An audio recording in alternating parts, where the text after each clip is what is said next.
All right, so let's dive into a pretty provocative idea today. What if the path to a dictatorship wasn't what we usually think of? A military coup. But instead, it came from the boardroom and the ballot box. That's the core argument made by political scientist Jeremy Cloward in his article, Capitalism, Fascism, and the First American Dictatorship. In this explainer, we're going to walk through his thesis step by step. Now, the goal here is not to convince you of anything, but to really understand the case he builds and why it's so challenging to so many. Let's get into it. So right at the beginning, the author hits us with this quote from a 19th century historian. Most see their ruin before their eyes, but they go on into it. It definitely sets a specific tone, right? It suggests that maybe, just maybe, societies can see disaster coming, and for whatever reason, they just keep walking towards it. It's a heavy start, and it's meant to frame an equally heavy argument. To really unpack his argument, we're going to follow the author's own roadmap. First, we'll look at his core theory, how he connects capitalism and fascism.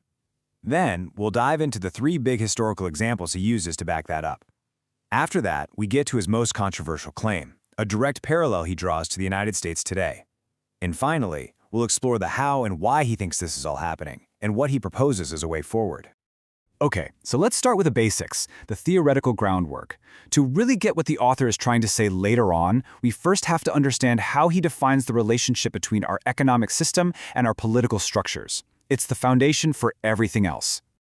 The author's whole analysis really kicks off with this classic economic idea. He says that capitalism, by its nature, splits society into two main groups. First, you've got an owning class. These are the people who own the things that create wealth. The factories, the land, the technology.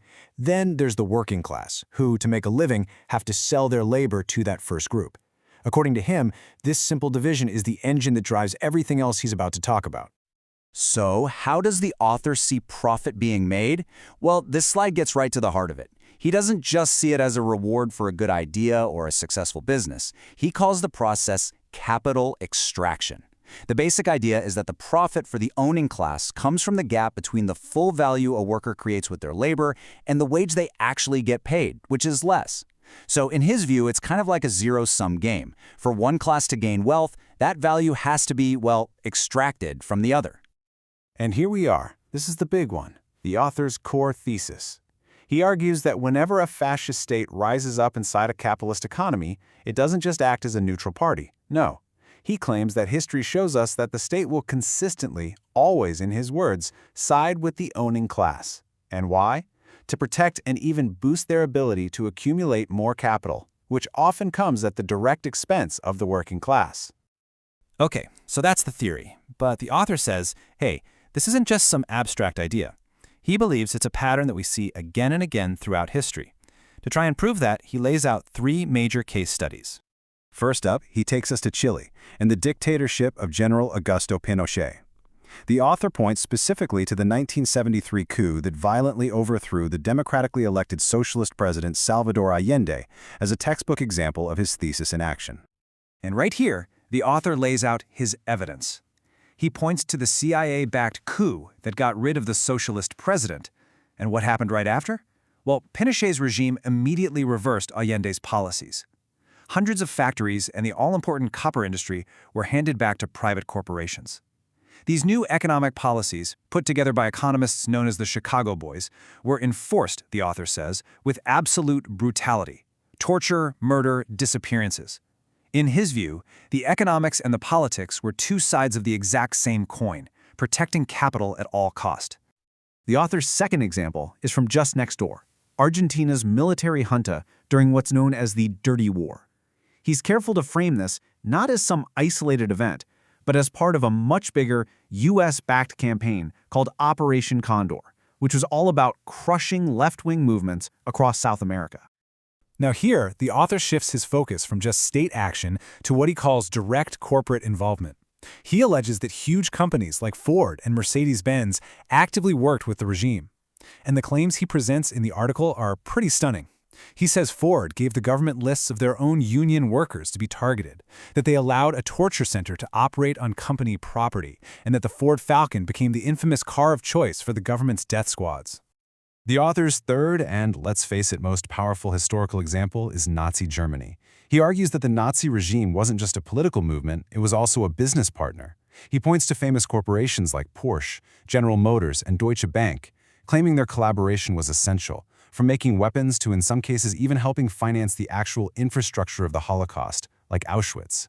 For the author, this is the ultimate horrifying example of that fusion between big capital and a fascist state, and it's this example he uses to build a bridge to his most controversial point. And this brings us to the real climax of the article. This is where the author takes that historical framework he just built and uses it to analyze the political situation in the United States today. Now, I want to be crystal clear here. What we're about to go through is the author's specific parallel, exactly as he lays it out in his text. So why does the author think this parallel even works? Well, he argues that in the same way industrialists in the past supported certain regimes for their own economic benefit, the modern American owning class, from tech billionaires to oil executives, has aligned itself with Donald Trump. And the reason, he claims, isn't really about social issues, it's about a shared interest in things like deregulation and policies that are really favorable to accumulating more capital. Okay, so this table is really the core of the author's modern comparison. On the left, you've got a trait he says is common to fascist regimes. On the right is the specific example he points to in the modern US to make his case. So, for instance, he takes a historical trait like dismantling the state, and he connects that to what he sees as efforts to concentrate power in the executive branch. Or he sees cultural control, and he points to things like book banning.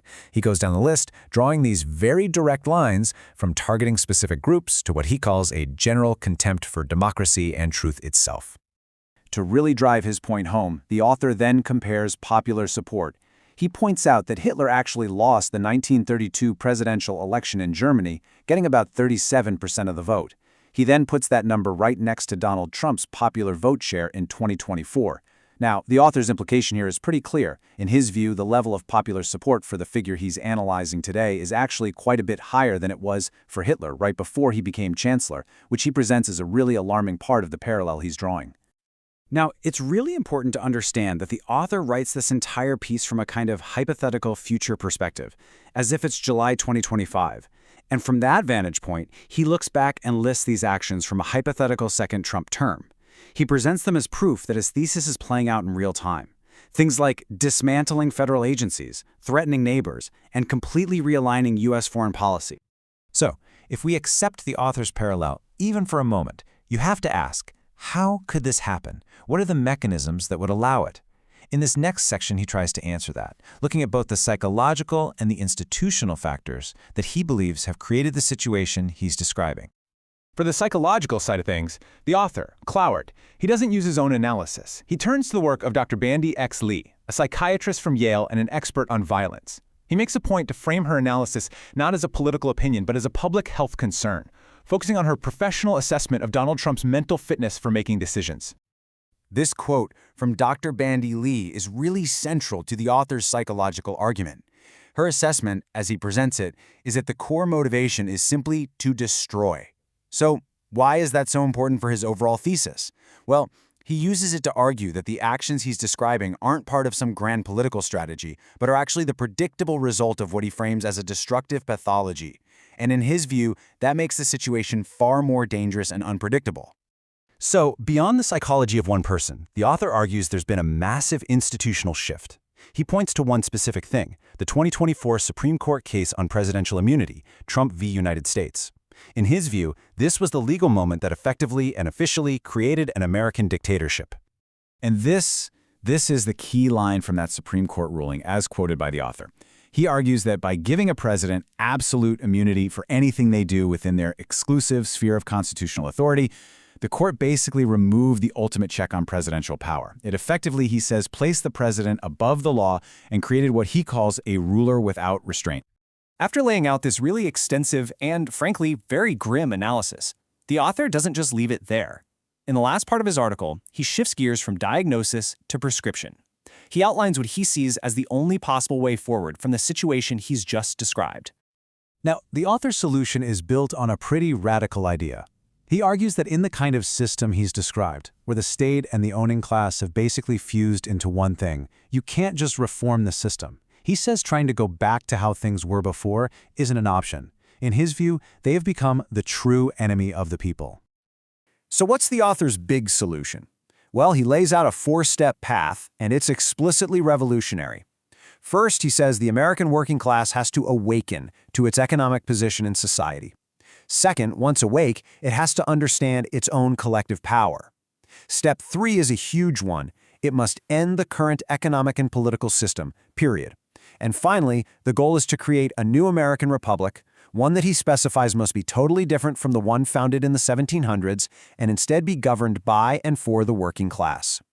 And so that's where the author leaves us. His entire argument is built on this idea that history gives us a roadmap, or maybe a warning sign. He presents all these case studies and modern parallels not just as an academic thought experiment, but as urgent lessons. The final question he's really asking the reader is this. If you look at the historical patterns he's laid out, what are we supposed to learn from them? And what, if anything, should be done? It's a question that's meant to make you think, really think, about the past, the present, and the future.